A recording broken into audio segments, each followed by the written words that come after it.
In today's video, I will walk you through how to add moving average convergence and divergence, or MACD, in Robinhood Legend.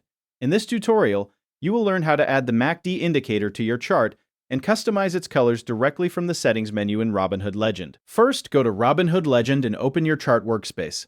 Once you are on the chart screen, move to the upper right-hand corner and look for the indicators icon located just below the Add Widget option. Click on the indicators icon to open the indicators panel. From the Indicators panel, click Add Indicator to open the full list of available indicators.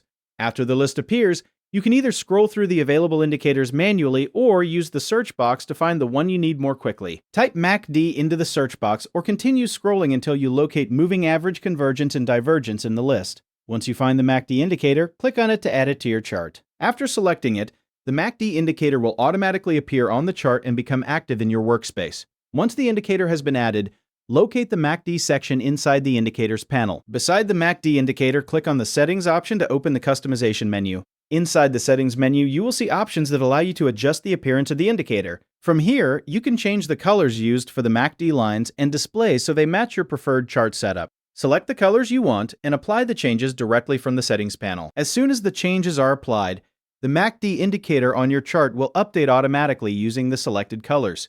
If you want to make additional changes later, return to the Indicators panel and click Settings beside the MACD indicator again to reopen the customization options. Once you finish customizing the colors, the MACD indicator will remain active on your chart and continue displaying with your selected settings while you use Robinhood Legend.